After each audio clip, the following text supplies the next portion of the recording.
falávamos da presença de seres de outra dimensão. Desde que o nosso sistema acercou-se de Alcíone e penetrou na grande camada de fótons, surge naturalmente o intercâmbio entre aqueles que habitam essa estrela e, convidados pela misericórdia de Jesus, vêm ter conosco para impulsionar o desenvolvimento do nosso planeta. Então continuam as informações. Allan Kardec teve a mesma previsão, porquanto em A Gênese, no capítulo 18, ele diz: tornada adulta a humanidade, tem novas necessidades, aspirações mais vastas e mais elevadas. Despoja-se, em consequência, das faixas infantis e se lança, impelida por irresistível força, para as margens desconhecidas, em busca de novos horizontes menos limitados. É notável esta reflexão.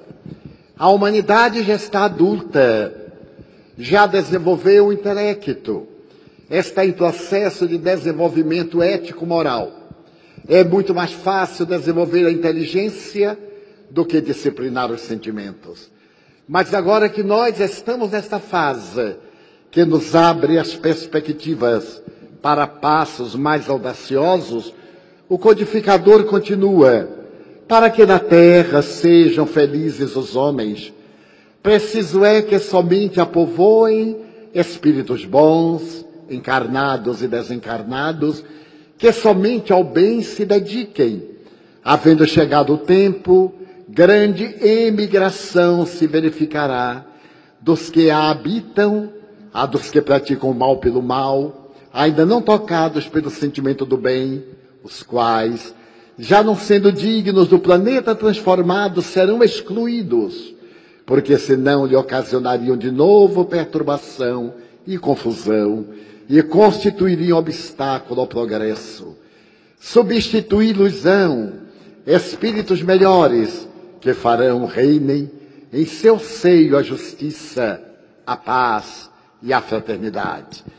Então asseveram os espíritos que nesse período da grande transição, o que já vem ocorrendo, espíritos nobres, do período de Péricles na Grécia, os grandes trágicos, do período de Sócrates e de Platão, os grandes sábios da antiguidade, Forri, Confúcios, Anaxágoras, Siddhartha Gautama, Krishna, Arjuna, eles mergulharão na matéria para darem o grande passo para que haja o que a Bíblia chama o Armagedon.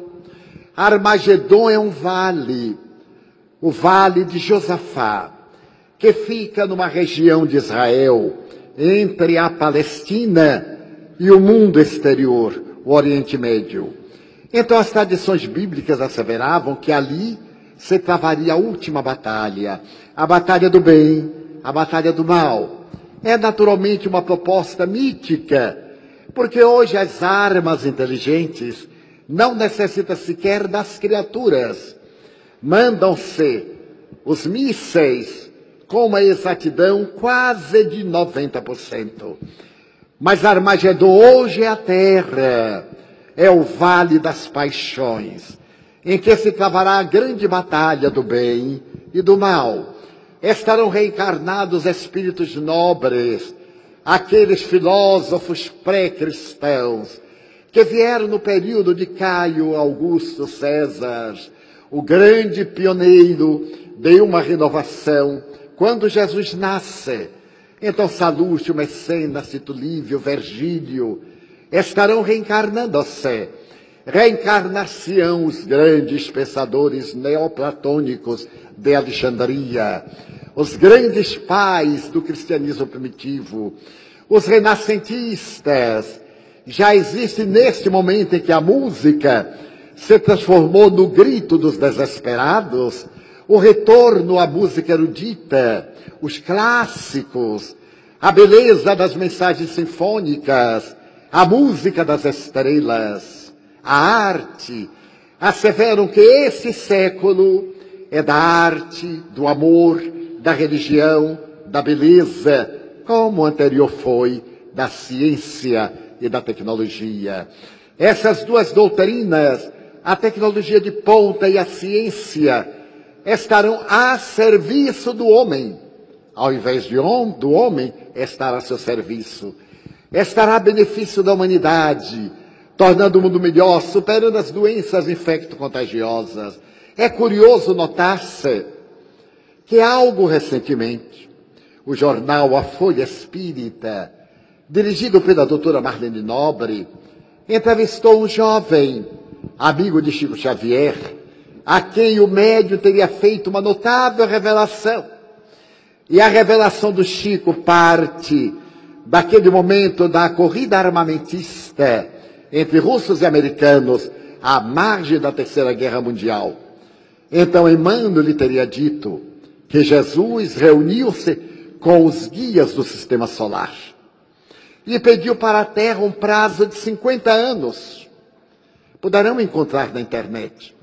Esses 50 anos terminam em 2019, em que as criaturas humanas, principalmente no planeta da Terra, porque é um planeta colossal, particularmente no Brasil, deveríamos lutar para criar uma nova psicosfera e apressar o processo do mundo. Então, Jesus conseguiu o prazo e espíritos nobres reencarnaram. Emmanuel, no ano 2000, deve estar com 10 para 11 anos.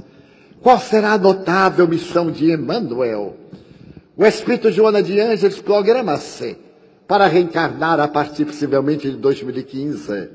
Qual será a tarefa dessas entidades nobres que deram centenas de anos?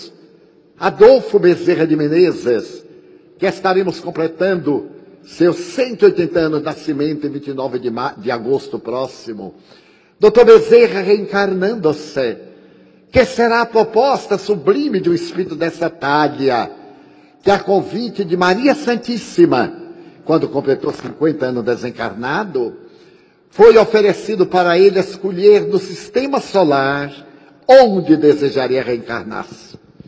E o Dr. Bezerra disse: enquanto houver lágrimas e sombras na pátria do Cruzeiro do Sul, eu pedirei à Mãe Santíssima que me permita continuar atendendo os filhos do Calvário que choram, os que sofrem na pátria brasileira.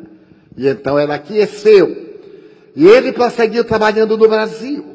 Hoje, Dr. Bezerra, são aproximadamente 10 mil espíritos da sua coorte que atendem toda parte. Não somente no Brasil, mas nas Américas, na Europa. Porque onde existe brasileiro espírita, há uma ternura imensa por Dr. Bezerra. Depois de viajar praticamente o mundo, 64 países, os 5 continentes, mais de 3 mil cidades, é comovedor verificar se essa ternura por um espírito de escol, como médico dos pobres.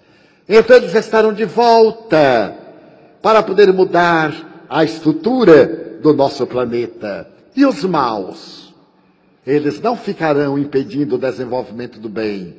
Por uma lei de sintonia, de vibração, de intensidade quântica, eles irão mergulhar na carne um planeta compatível com as suas tendências negativas, como ocorreu com aqueles da constelação do Cocheiro, aqueles que vieram de Capela e que criaram as grandes civilizações do passado.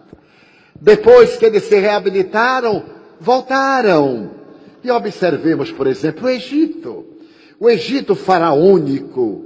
Aonde estão aqueles arquitetos notáveis? Hoje o Egito é uma terra pobre, que vive das suas tradições, caracterizada por uma miséria, pelo terror de Mubarak, que o governou por 40 anos e agora está sendo devorado por um câncer. Porque ninguém foge de si mesmo. Nós somos os construtores da nossa felicidade.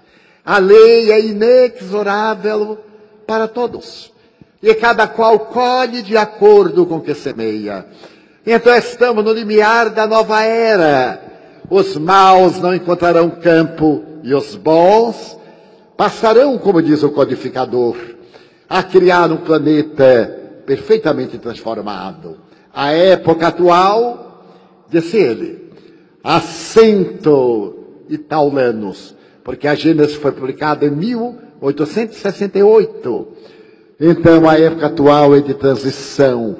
Confundem-se os elementos das duas gerações. Colocados no ponto intermédio, assistimos à partida de uma e à chegada da outra, já se assinalando cada uma no mundo pelos caracteres que lhes são peculiares. Nós encontramos pessoas honradas, naturalmente honestas, simples, generosas, viajando muito por cidades modestíssimas, desde o ano de 1970, que eu vou todos os anos a uma região muito pobre do estado da Bahia, a Chapada Diamantina. Basta dizer que a região é tão atrasada que a abolição da escravatura chegou em 1912, porque não havia meios de comunicação. A República chegou em 1925.